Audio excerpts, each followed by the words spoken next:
Boa noite, meus irmãos, que a graça e a paz do nosso Senhor Jesus Cristo esteja com todos. E vamos dar prosseguimento à nossa série de mensagens baseada na carta do apóstolo Paulo à igreja de Colosso, ou seja, no livro de Colossenses. Nós chegamos agora ao capítulo 2, e eu queria convidar você então a fazer essa leitura comigo.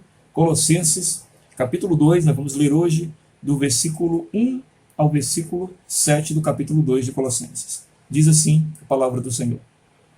Gostaria, pois, que soubesseis quão grande luta venho mantendo por vós, pelos laodicenses e por quantos não me viram face a face, para que o coração deles seja confortado e vinculado juntamente em amor, e eles tenham toda a riqueza da forte convicção do entendimento, para compreenderem plenamente o mistério de Deus, Cristo, em quem todos os tesouros da sabedoria e do conhecimento estão ocultos. Assim digo, para que ninguém vos engane com raciocínios falazes, pois, embora ausente quanto ao corpo, contudo em espírito estou convosco, alegrando-me e verificando a vossa boa ordem e a firmeza da vossa fé em Cristo. Ora, como recebestes Cristo Jesus, o Senhor, assim também andai nele radicados, edificados, confirmados na fé, tal como fostes instruídos, crescendo em ações de graças. Ore comigo, vamos pedir ao Senhor que nos dê do entendimento de sua palavra. Pai amado, Deus bendito, muito obrigado, Pai, por esta oportunidade tão maravilhosa de podermos achegar mais uma vez à tua bendita palavra. Pedimos que ela faça aquele efeito maravilhoso em nossas vidas, dando-nos entendimento de como devemos caminhar contigo.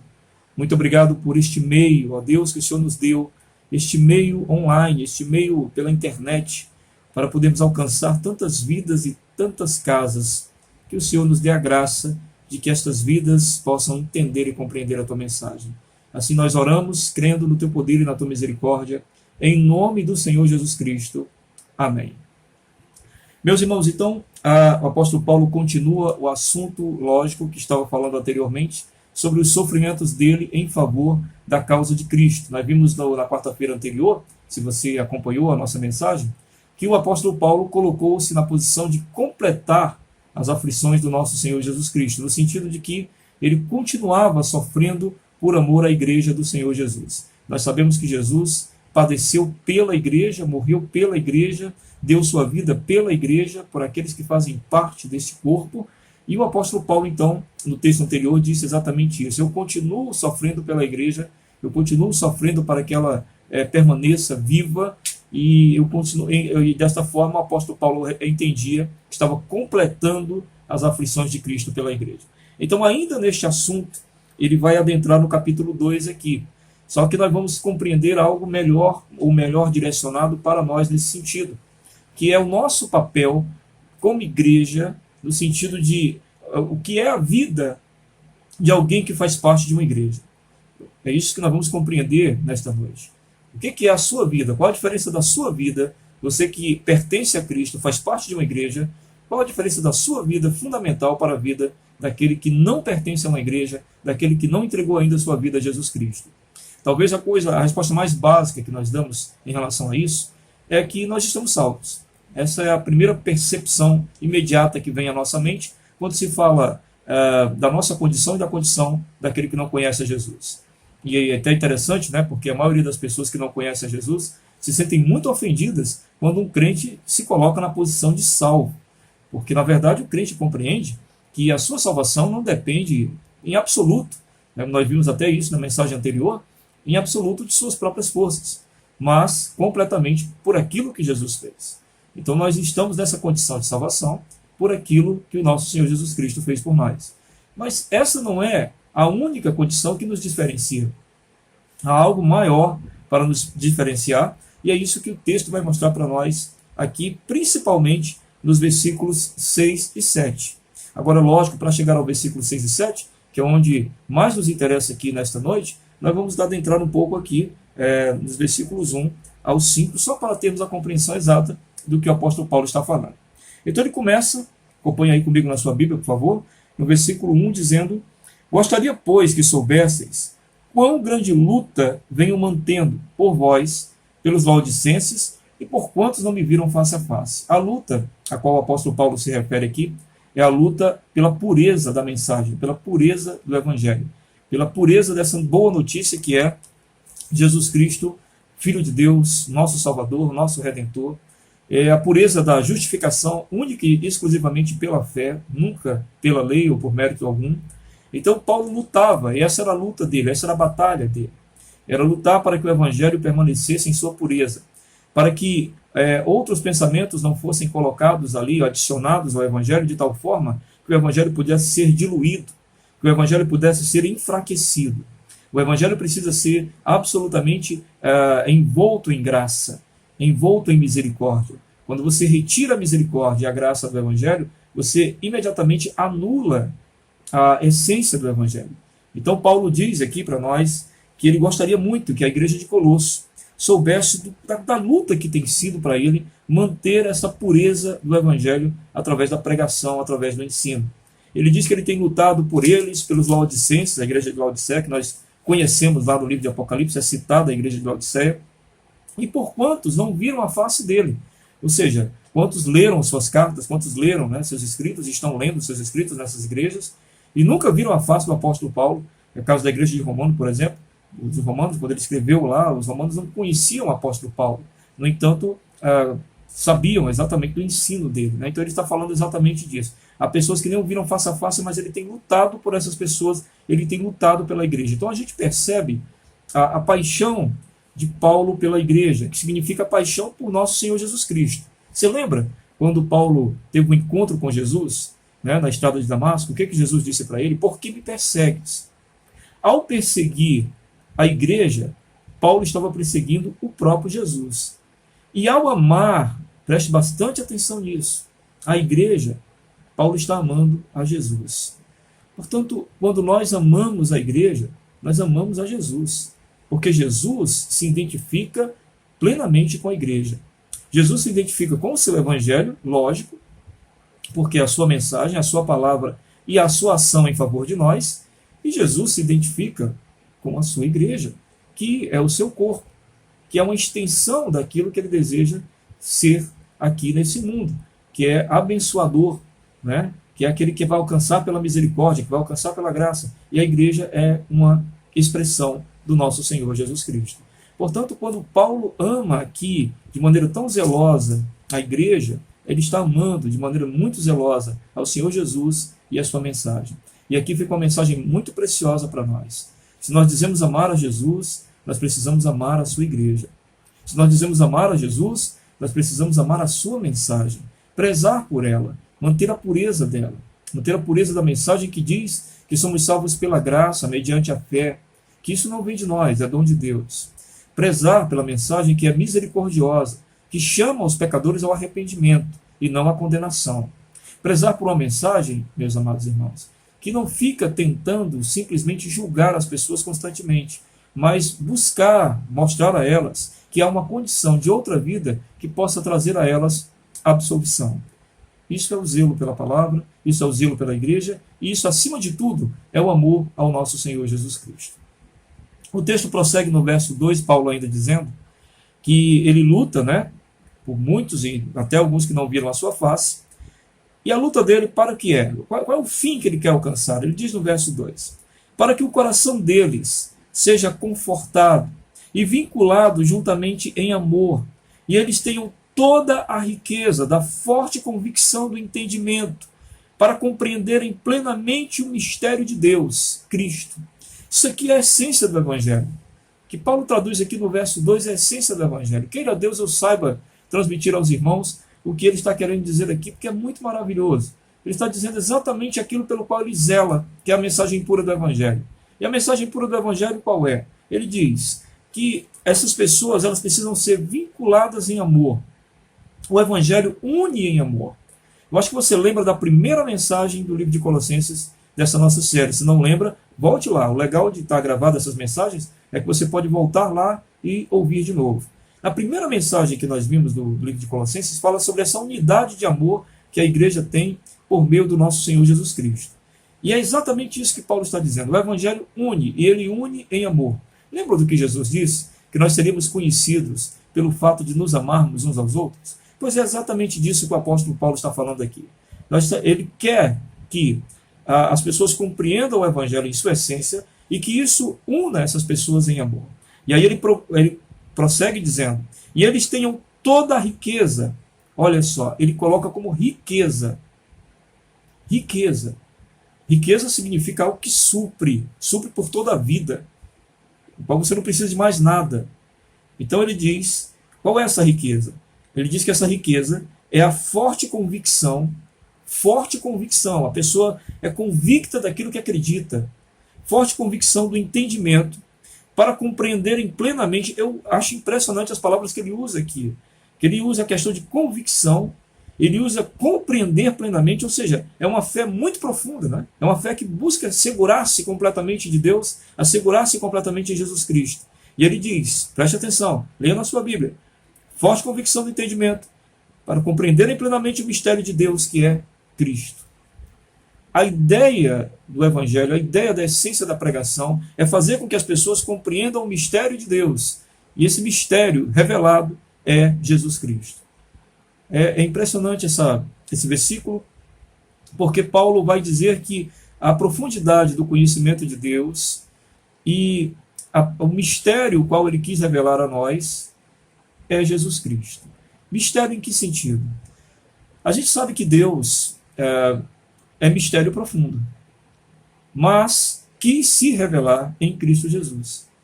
Então, o mistério é desvendado, ou parcialmente desvendado, digamos assim, em Cristo Jesus. Em Cristo Jesus nós podemos reconhecer um pouco da essência do nosso Deus. Eu falei aqui em outra mensagem também, por isso é tão importante você acompanhar as mensagens, que o nosso Senhor Jesus Cristo, que é aqui no texto de Colossenses, é a imagem do Deus invisível. Quem quiser conhecer a Deus, precisa conhecer o Senhor Jesus. O Senhor Jesus é a forma compreensível de Deus nesse mundo que nós estamos vivendo agora. É lógico que nós só vamos compreender Deus em toda a sua essência, nós precisaremos de toda a eternidade para isso. Mas no mundo que nós vivemos agora, a forma de compreender um pouco de Deus é por meio do nosso Senhor Jesus Cristo. Por isso Paulo diz isso, que o zelo do Evangelho pelo qual ele luta, a pregação pelo qual ele luta, a igreja pela qual ele luta, é uma igreja que ela tem uma riqueza, que é a forte convicção, que é o conhecimento, o entendimento pleno do mistério de Deus, que é Jesus Cristo. Ou seja, o que vale a pena para a nossa vida como cristão? Conhecer Jesus. É o que nós mais precisamos. É o que nós mais necessitamos. É o que nós mais deveríamos buscar. Deveria ser aquilo que move nossas vidas. Conhecer mais a Jesus. Eu sei, meus irmãos, que esse mundo que nós estamos, nós somos chamados, atraídos a envolver nossas existências em muitas coisas.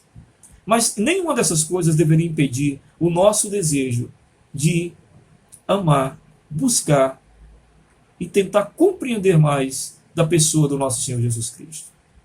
Essa é a vida que vale a pena. E se há algo, e aí eu aponto o primeiro ponto, se há algo que nos diferencia do que não conhece Jesus, do que não tem a fé em Cristo Jesus, do que não faz parte da igreja, é no que nós queremos gastar nossas vidas. No que você quer gastar a sua vida?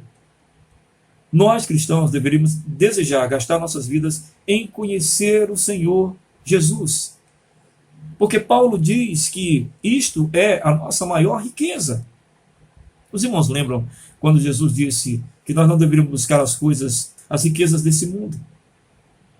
Porque ele disse que a traça e as ferrugens corroem as riquezas desse mundo. Mas nós deveríamos buscar, em primeiro lugar, o reino de Deus. Buscar o reino de Deus é buscar o rei que faz parte deste reino. O rei que comanda este reino, que é o nosso Senhor Jesus Cristo. Portanto, a primeira coisa que deve nos diferenciar da vida daquele que não faz parte da igreja, da vida daquele que não tem a fé, da vida daquele que não foi redimido e alcançado por Jesus, é que nós queremos gastar nossas vidas nesse mundo para buscar conhecer mais o mistério de Deus, que é Cristo Jesus. Conhecê-lo por meio da oração, conhecê-lo por meio das escrituras, tentando estudar, orar, meditar, aprender. Mas tem um conhecimento mais profundo, a gente vai ver daqui a pouco. Versículo 3. Então ele diz que Cristo é o mistério de Deus, em que todos os tesouros da sabedoria e do conhecimento estão ocultos. Meus irmãos, vejam que maravilha. Quando ele fala aqui em sabedoria e conhecimento, ele não está falando da sabedoria humana. Tá? Eu estava ouvindo uma pregação essa semana de um pastor, onde ele dizia que tinha sido feito parte de uma grande faculdade brasileira, e dentro dessa faculdade ele conheceu homens de muita sabedoria, homens PhD, ThD, tudo que você possa imaginar aí de formação acadêmica. Mas ele disse que esses homens, em sua maioria, tinham suas vidas completamente arruinadas.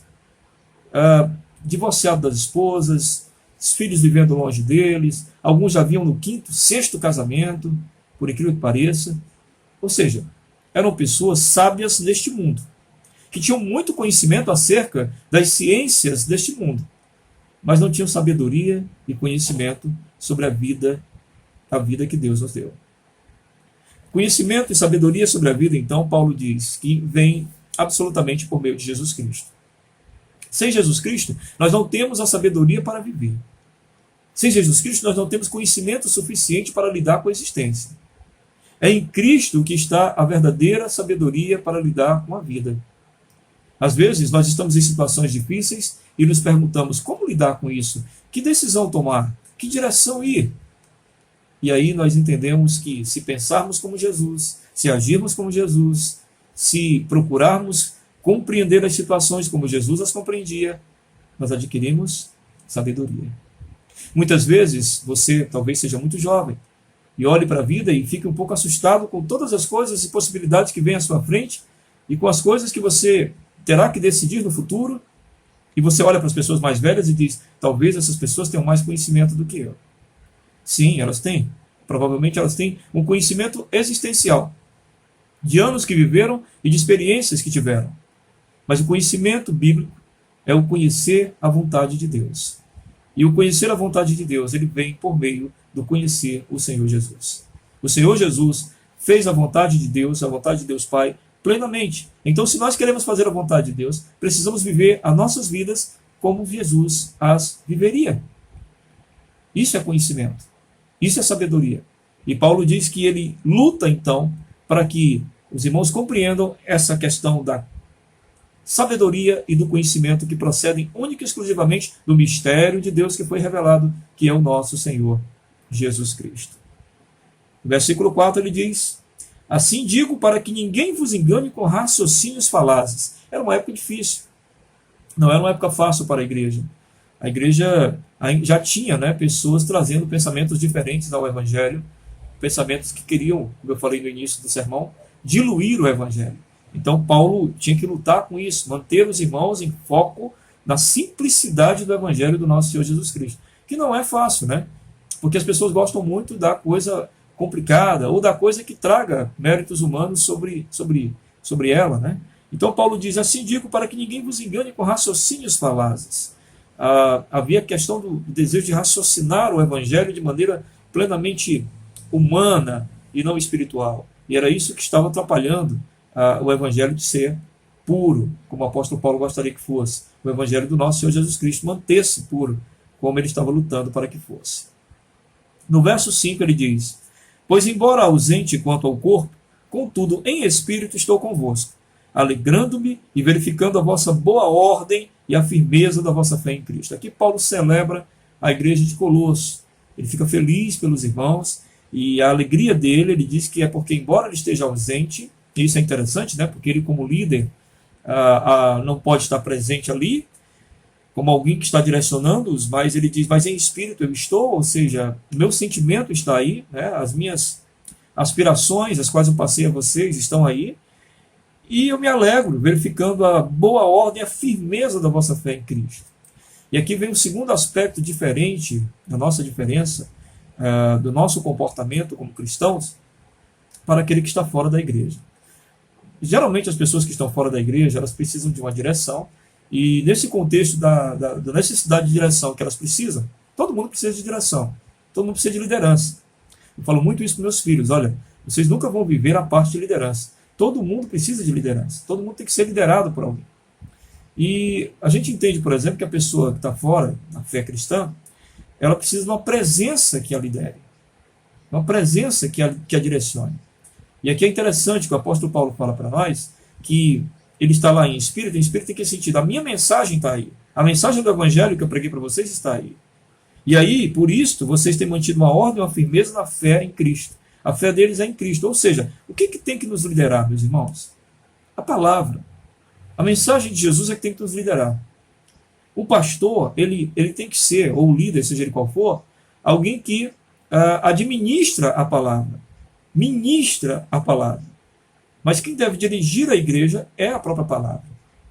E é isso que faz diferença entre nós e aqueles que não fazem parte da igreja. É que aqueles que não fazem parte da igreja precisarão de lideranças, de pessoas que digam a elas o que fazer, no sentido de que eles vão seguir aquela pessoa. Nós não. Nós vamos seguir a mensagem de Cristo, que vai vir por meio de pessoas, que serão nossos líderes, sim, pastores, líderes de ministério, mas que nós não estamos seguindo esses homens. Nós estamos seguindo a mensagem a qual eles nos trazem, que é a mensagem do nosso Senhor Jesus Cristo. Aí no versículo 6, Paulo aí vai entrar naquela parte, que é a terceira parte que eu queria passar para você, da profundidade do conhecimento e da sabedoria que você pode alcançar em Cristo Jesus. Tá? Como eu falei, você pode alcançar sabedoria e conhecimento meditando na palavra, estudando a palavra, conhecendo mais a vida de Jesus. Mas tem uma forma de você adentrar mais na sabedoria e no conhecimento. E é essa forma que Paulo vai falar aqui. Primeiro ele fala no versículo 6 o seguinte: ora, como recebestes Cristo Jesus, o Senhor, assim andai nele. O andar nele aqui é uma figura de linguagem, com que diz, vivam com ele. O nosso andar aqui é o nosso viver com Jesus. Então ele diz, olha, assim como você recebeu Cristo Jesus, o Senhor, caminhe com ele, viva com ele. Não é só receber, não é você ter tido um encontro um dia com Jesus e marcar aquela data daquele encontro e viver a sua vida do jeito que você quiser. O cristianismo não é isso. O cristianismo é você ter um encontro com Jesus e a partir daquele encontro com Jesus, a tua trajetória de vida mudar completamente porque você vai com ele. Esses dias eu estava meditando que esse mundo é um mundo muito difícil, os irmãos entendem isso. Creio que os irmãos creem nisso. Mas a gente tem um companheiro de viagem. E esse companheiro de viagem faz toda a diferença. Esse companheiro de viagem é o nosso Senhor Jesus Cristo. E, repito, ele faz toda a diferença. E é isso que Paulo está dizendo. Assim como você recebeu Cristo, você tem que andar nele, você tem que viver com ele.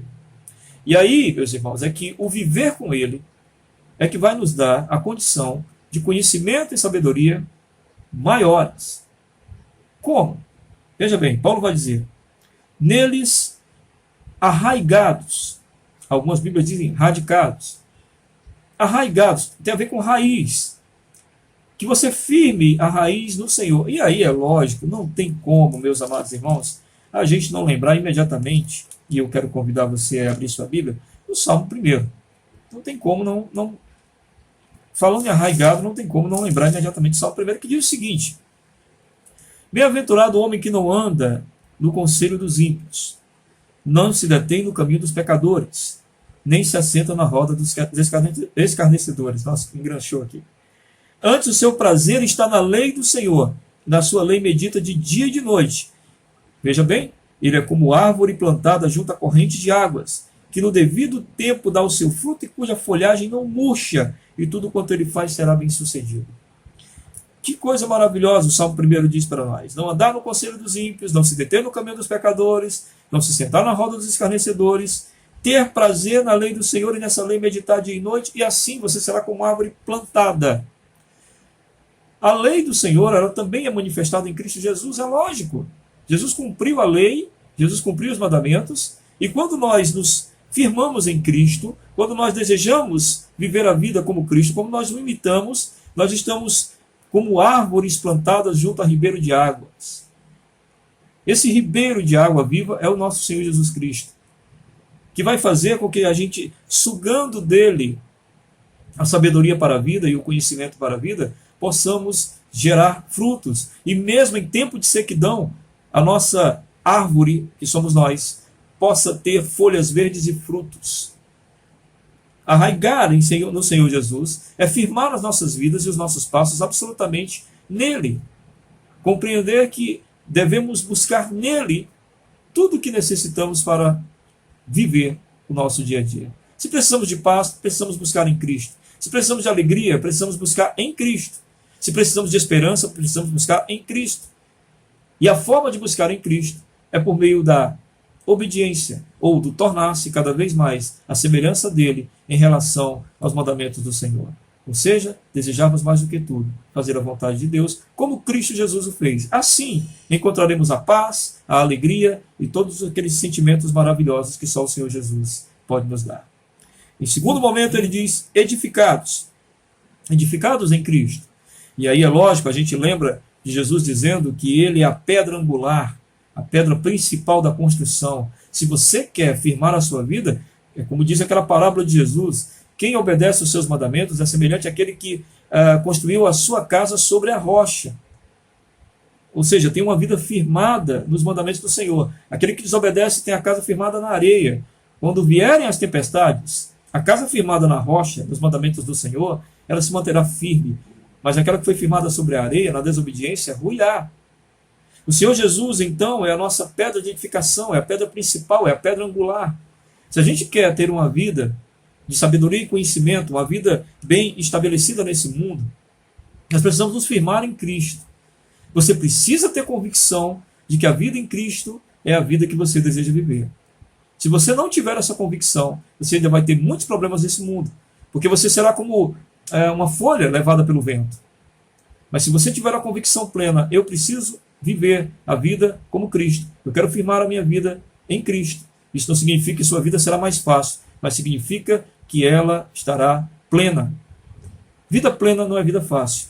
Vida plena é vida que vale a pena. Vida plena é vida que eu durmo em paz e acordo em paz. Vida plena é vida em que, não importa as circunstâncias, eu me mantenho feliz. Todos desejam vida plena. E a vida plena é encontrada quando você se deixa edificar em Cristo Jesus. E aí, Paulo continua, confirmados na fé, tal como fostes instruídos. A gente precisa, então, crer por aquilo que nós conhecemos. Tem uma diferença, sabe, entre você crer porque você deseja crer. Eu quero crer. Não entendo muito, mas quero crer. Mas tem uma diferença quando você procura ser instruído para crer. Por exemplo, se eu creio que meu Deus está no controle de todas as coisas, então a minha fé ela se robustece. Imagine só, se você acredita que Deus está no controle de tudo, então você não vai mais ficar preocupado com tudo. Sua fé se robustece. Se você entende que o Espírito Santo nos dá entendimento, que o Espírito Santo esclarece as coisas, você já vai ler as Escrituras com essa convicção de fé. Isso muda muita coisa. Se você crê que Deus está direcionando sua vida para a glória dele, então você entende que tudo que aconteceu em tua vida não foi aleatório, mas Deus está direcionando aquilo para a glória dele. Então veja bem, o ser instruído no conhecimento da palavra faz com que você robusteça a sua fé, e essa sua fé faça o quê? Paulo diz, faz você crescer em ações de graças, em gratidão.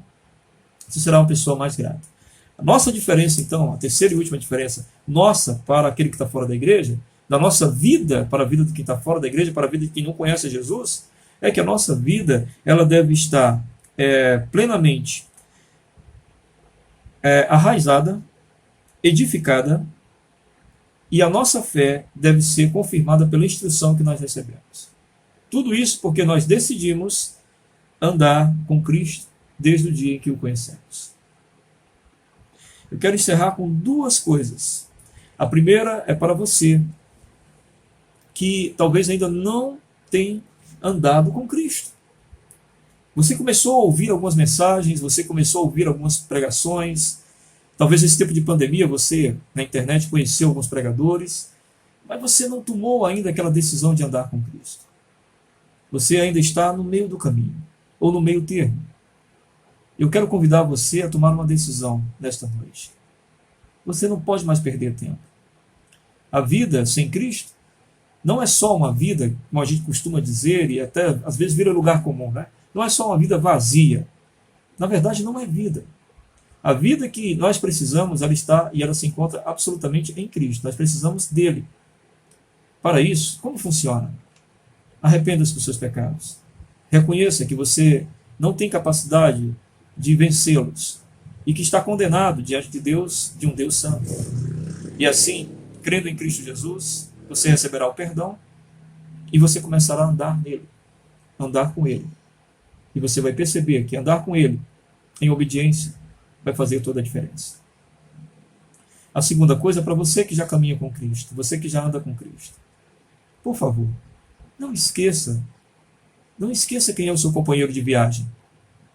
Não esqueça que ele está com você com o fim de que você viva a vida plena. Portanto, sempre esteja arraigado no Senhor, buscando nele a força para viver. Arraigar significa isso, não é? É a árvore buscando a força para viver por meio de suas raízes. Então, busque força para viver em Cristo. Edifique-se na rocha eterna que é o Senhor. Firme os seus passos nele, para que suas vidas sejam edificadas em obediência nele. E tenha a sua fé robustecida pelo conhecimento, pelo entendimento daquilo que você crê. Você crê em Deus? Então procure conhecê-lo mais. Você crerá ainda mais. Vamos orar. Ore comigo, por favor. Senhor Deus, muito obrigado por esta mensagem, por esta palavra que o Senhor nos deu nesta noite, para que nós compreendamos o que realmente é a essência da nossa vida e por que nós somos diferentes daqueles que não têm a Cristo. E que aqueles que não têm venham a ter, Senhor, porque é tão bom estar contigo. Em nome de Jesus nós te agradecemos. Amém. Que Deus abençoe, meus irmãos. Na próxima quarta a gente continua com mais livro de Colossenses. Um abraço a todos. E não esqueça, sempre depois do nosso culto, tem a nossa oração online no Google Meet. Se você quiser participar, fique lá conosco. Deus abençoe.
A tua